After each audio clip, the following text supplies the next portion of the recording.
Hello, നമ്മുടെ ഇന്ന് ഒരു പ്രൊഡക്റ്റൊക്കെ വാങ്ങിച്ച് പിന്നീട് ഒരു സ്ഥിരമായിട്ട് നമ്മുടെ ഒരു കസ്റ്റമറായി മാറുക എന്നുള്ളത് ഭയങ്കര ഹാപ്പിനെസ് നമുക്ക് തരുന്ന ഒരു കാര്യമാണല്ലേ. അപ്പോൾ ഇന്ന് നമ്മൾ ചെയ്യുന്നത് ഷെറീമിൻ്റെ ഹസ്ബൻഡിന് ഓർഡർ ചെയ്തിരിക്കുന്ന ബ്രൗൺ സ്ലാബിൻ്റെ ഒരു ഡെക്കറേഷൻസും അതിൻ്റെ കുട്ടി പാർട്സാണ് കാണാൻ പോകുന്നത് കേട്ടോ.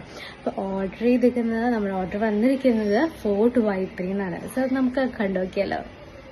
ഈ ഒരു ബ്രൗണി സ്ലാബ് നമ്മൾ ചെയ്തിരിക്കുന്നത് 9 ഇഞ്ചിൻ്റെ ബിഗ് മാനിൽ 1 kg സൈസിലാണ് കേട്ടോ. കസ്റ്റമൈസേഷൻ പ്രകാരമാണ് ഡിസൈൻസ് ഒക്കെ കൊടുത്തിരിക്കുന്നത്. ഭയങ്കര ഹാപ്പിനെസ് എനിക്ക് തോന്നി ഈ ഒരു ഓർഡർ എടുത്തപ്പോൾ. എന്താണെന്ന് വെച്ച് കഴിഞ്ഞാൽ നമ്മുടെ കസ്റ്റമർ ഓർഡർ തന്നപ്പോൾ എനിക്ക് നമ്മളെ തിരക്കുള്ളൊരു സമയത്തുകൊണ്ട് ഓർഡർ എടുക്കുന്നില്ല എന്ന് പറഞ്ഞു. എന്നിട്ട് ചില കസ്റ്റമേഴ്സ് ഉണ്ടാവില്ലേ, നമ്മൾ തന്നെ ചെയ്താൽ മതി അങ്ങനെ പറയുമ്പോൾ ഒത്തിരി സ്നേഹത്തോടെ പറയുന്ന ഓർഡേഴ്സൊക്കെ എങ്ങനെ നമ്മൾ വേണ്ടെന്ന് പറയാൻ പറ്റും. അങ്ങനെ നമ്മൾ ഓർഡറൊക്കെ ചെയ്ത് കൊടുത്തു. അപ്പോൾ ഇതാണ് കേക്കിൻ്റെ ഫൈനൽ ലുക്ക്. അപ്പോൾ ഇതേപോലെ നല്ല സ്വീറ്റ് ഒക്കേഷൻസ് ഒക്കെ നിങ്ങളുടെ വീട്ടിലുണ്ടെങ്കിൽ ഡു കോൺടാക്ട് ബ്ലെസ് ബേക്സ്.